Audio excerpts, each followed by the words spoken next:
If someone continues to do the same kind of things, we'll deal with them categorically. We deal with them ruthlessly and consequently with no mercy. Na kuna wale walikuwa wanasema ati tumesupport affordable housing na hatufai kusupport. Sasa mimi nilikuwa chairman wa wanafunzi Kenya mzima. My students are paying 0%. That affordable housing levy, they're on the receiving end, in fact. They're on the receiving end. Wale wengine wakisema ni 3%. The low income earners. Ile pesa ambayo wanatoa, hata itoshi pesa ya mzinga, ya Gilbis. It's about 1,000 shillings. My name is Anthony Manyara, the President, Kenya University Students Organization, also doubling as the President of East African Students Union. Now, last week, the budget was approved. The national budget was approved. And the finance bill came as a matter of discussion. And very many Kenyans had different opinions on how the finance bill is going to be implemented, and the kind of levies were proposed.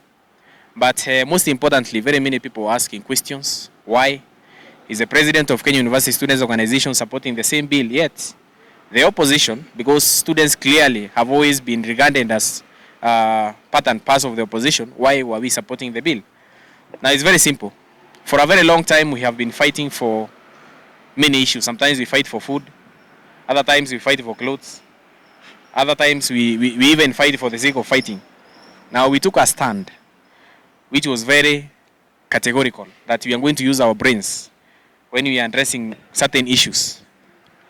Personally, I went to support the affordable housing levy proposal simply because students have been living on the streets, some of them living on the slums. Many students have stayed without places to sleep for a very long time. These are pertinent issues because if you look at the kind of basic needs that every Kenyan is entitled for, as enshrined in the Constitution, it is food, shelter, and clothing. These students have been suffering for quite a long time. And what we have felt is that the president in his own wisdom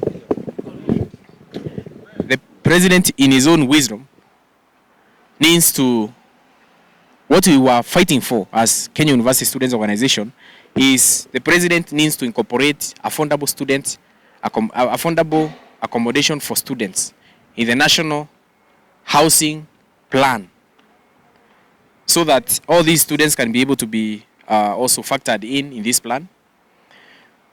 When students stay outside campus, they're exposed to various threats, all ranging from rape, unnecessary deaths.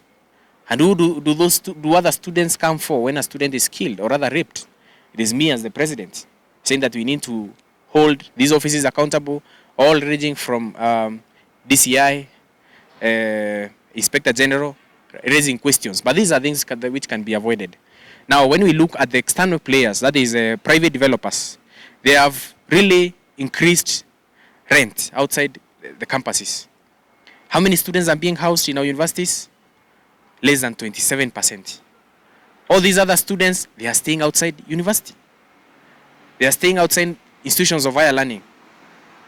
When they are staying outside there, they are exposed to certain levies, or rather they are incur expenses like rent.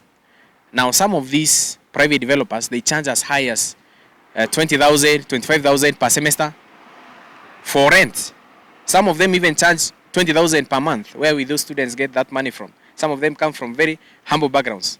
So we decided we incorporate the aspect of affordable student accommodation, which has worked in various countries from origin, Germany, Sweden, UK. All these models, they are case examples that can be applied here in Kenya, and such a kind of a thing can happen. And when we see the budget which was approved last week, around that 5 billion was allocated to affordable housing department. The rest of the money will be, of course, pooled to be a common pool from Kenyans, so at least we can be able to use that money to support. Now, we are very impressed at Kenya University Student Organization because I won't say specifically we are very much concerned about very many aspects, but one of the key aspects that we are very concerned about is education. How much was allocated? Around 628 billion Kenya shillings, which actually is the biggest if you compare with all other sectors, all other ministries. Education was allocated 628 billion. Now, as the Kenya University Students Organization, when I talk about help, we are always demonstrating how much was allocated to help. It was doubled from 15 billion to 30 billion. Now, is that progress or not progress? These are things we have been lobbying silently behind the scenes with the Minister of Education and also petitioning the President. These are a multifaceted kind of efforts that we have targeted the ministry, we have targeted the Committee on University Education in the bicameral house, we have targeted Universities Fund Board, KUCCPS, all these government agencies. And through those efforts, lobbying, we have been able to ensure that money is increased. The other aspect we are so much impressed about is the fact that the government is doubling the number of students who will be getting internships from 4,000 to 8,000. And they have ensured that these students will be paid 25,000 per month. These are paid internships, remember. This is the spirit we want going forward. We'll be able to engage the President. We see how these private companies, public government agencies, they can be able to be given, no, especially actually private sector, they can be given incentives so that they offer paid internships. Just as an example, we have seen now the proposal being advanced by the budgetary plan. So that we see all these companies also offering salaries to those interns. That is the best way to provide smooth transition from the universities, from public institutions, from institutions of higher learning to the outside world. So that even these students can be able to afford to pay that 3%. Na kuna wale walikuwa wanasema ati tumesupport affordable housing na hatufai kusupport. Sasa mimi nilikuwa chairman wa wanafunzi Kenya mzima. My students are paying 0%. That affordable housing levy, they are on the receiving end, in fact. They're on the receiving end. Wale wengine wakisema ni 3%. The low income earners. Ile pesa ambayo wanatoa, hata itoshi pesa ya mzinga, ya Gilbis. It's about 1,000 shillings. Why complain of something very small, negligible? The people who are paid big salaries, they are paying around 5,000. Sacrifice a small little thing, even if you're not directly benefiting getting that house, but secure your relatives to get jobs. Hawa watu ndio watapata employment. These are projects. Me, I'm an architect. In the university, I did architectural studies. I can tell you as a matter of fact, kukuwa na mjengo mahali, kuna kazi ya plumber, kuna kazi ya watchman, kuna kazi ya mwenye anakoroga kokoto, civil engineers are there, structural engineers, architects, quantity surveyors. Very many people will get jobs. And that's why it makes a lot of sense when we say we are supporting this affordable housing levy, because very many people will benefit out of it. Si lazima upate nyumba. Mwenzako akipata nyumba, sawa. But remember, in any developing country, or in any country that is moving forward, is looking ahead, people sacrifice for the sake of others. You sacrifice a very small, tiny percentage of your salary or income so that those people who are not housed, those people who are living, those who are below the poverty index, the hoi polloi, they are able also to access this kind of amenities like the rest. Yeah.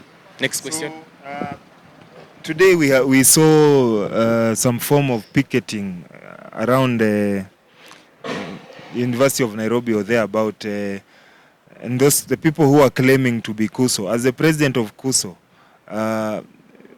what do you say about that? And are you associated in any way with those people who are picketing? Well, first of all, with me here, I have the president of TVET institutions in the country.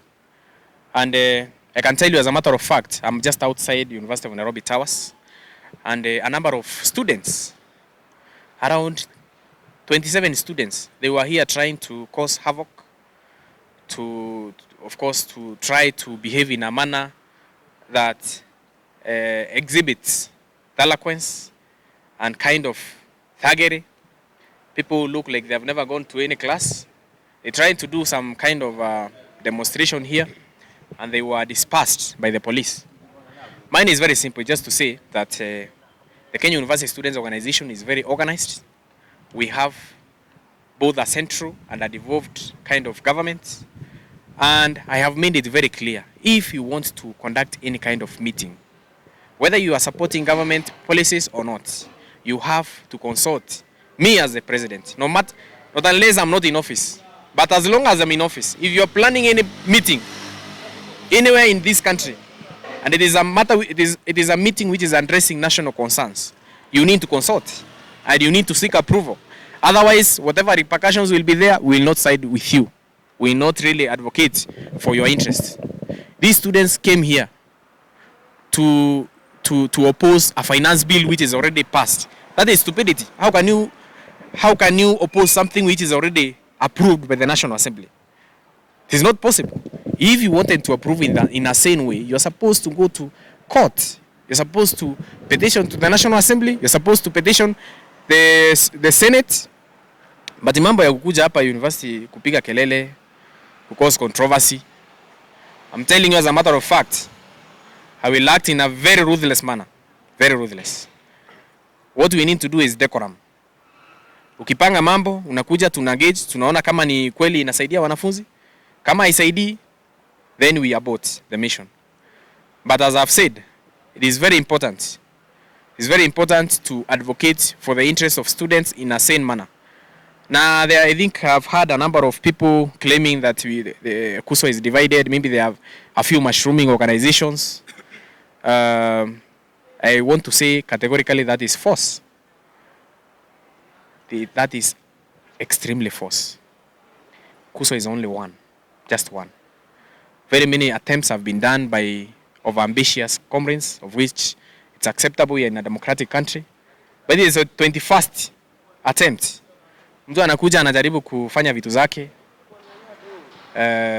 But first of all, I think just like the game of chess, you need to calculate your moves in a more smart manner. You need to know where you're placing your rook, where you're placing your knight. You need to know how to make your pieces on the board work. Mambo ya kupanga vitu, hauna pesa. You don't have a following. You don't have the will. You don't have the composure. You don't have the confidence. Hiyo ni ujinga. And if someone continues to do the same kind of things, we'll deal with them categorically. We deal with them ruthlessly and consequently with no mercy. Thank you.